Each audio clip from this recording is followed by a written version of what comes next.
ಶ್ರಾವಸ್ತಿ ಸಮೀಪದ ಒಂದು ಸಣ್ಣ ಹಳ್ಳಿಯಲ್ಲಿ ಬುದ್ಧರು ಜನರು ಸೇರಿಕೊಂಡಾಗಲೆಲ್ಲ ಧರ್ಮೋಪದೇಶಗಳನ್ನು ನೀಡುತ್ತಿದ್ದರು.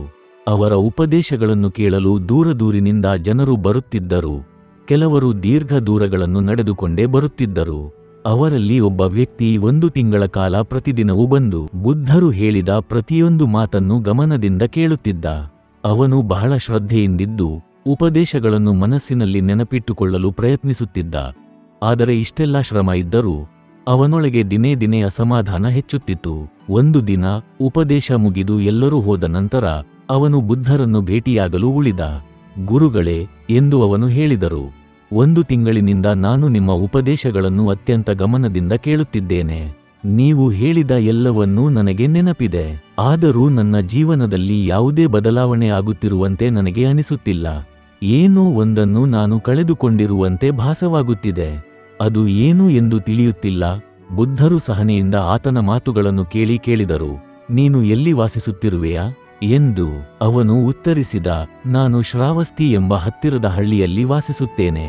ನೀನು ಇಲ್ಲಿಗೆ ಹೇಗೆ ಬರುತ್ತೀಯಾ ಎಂದು ಬುದ್ಧರು ಮತ್ತೆ ಪ್ರಶ್ನಿಸಿದರು.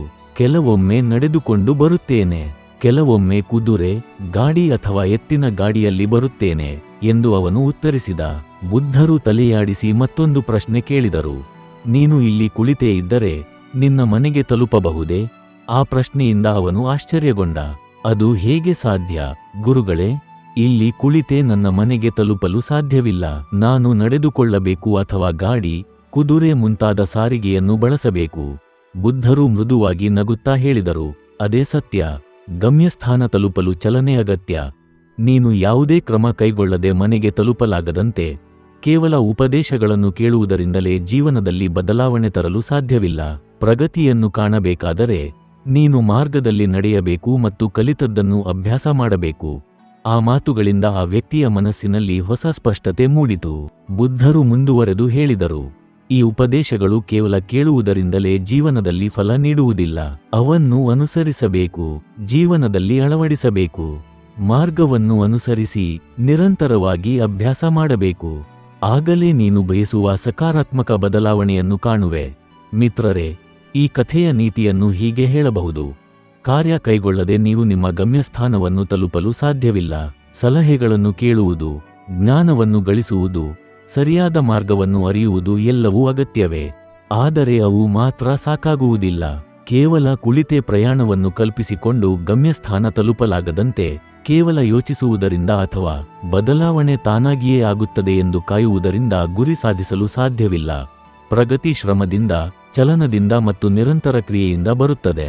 ಮೊದಲ ಹೆಜ್ಜೆ ಎಷ್ಟು ಚಿಕ್ಕದಾದರೂ ಅದು ನಿಮ್ಮನ್ನು ಯಶಸ್ಸಿನ ಮಾರ್ಗಕ್ಕೆ ಕರೆದುಕೊಂಡು ಹೋಗುತ್ತದೆ. ನೀವು ಕೈಗೊಳ್ಳುವ ಪ್ರತಿಯೊಂದು ಕ್ರಮವೂ ನಿಮ್ಮನ್ನು ಗಮ್ಯಸ್ಥಾನಕ್ಕೆ ಇನ್ನಷ್ಟು ಹತ್ತಿರ ಮಾಡುತ್ತದೆ. ಕಲಿತದ್ದನ್ನು ಮಾಡಿ ಅನುಸರಿಸಿದಾಗಲೇ ನಿಜವಾದ ಪರಿವರ್ತನೆ ಸಂಭವಿಸುತ್ತದೆ. ನೀವು ನಿಜವಾಗಿಯೂ ಫಲಿತಾಂಶಗಳನ್ನು ಕಾಣಬೇಕೆಂದರೆ ನಿಮ್ಮ ಆರಾಮ ವಲಯದಿಂದ ಹೊರಬಂದು ಗುರಿಗಳಿಗೆ ಆದ್ಯತೆ ನೀಡಿ ನಿರಂತರವಾಗಿ ಮುಂದುವರಿಯಬೇಕು. ಜೊತೆಗೆ ಪ್ರಯಾಣದ ಪ್ರಕ್ರಿಯೆಯನ್ನು ಆನಂದಿಸಬೇಕು. ಪ್ರತಿಯೊಂದು ಹೆಜ್ಜೆಯೂ ಕಲಿಕೆಯ ಅನುಭವ ಮತ್ತು ಬೆಳವಣಿಗೆಯ ಅವಕಾಶ. ಪ್ರತಿದಿನ ನಿಮ್ಮ ಶ್ರೇಷ್ಠ ಪ್ರಯತ್ನವನ್ನು ಮಾಡಿ ಫಲಿತಾಂಶಗಳು ಖಂಡಿತವಾಗಿ ಬರುತ್ತವೆ ಎಂಬ ನಂಬಿಕೆಯನ್ನು ಇಟ್ಟುಕೊಳ್ಳಿ.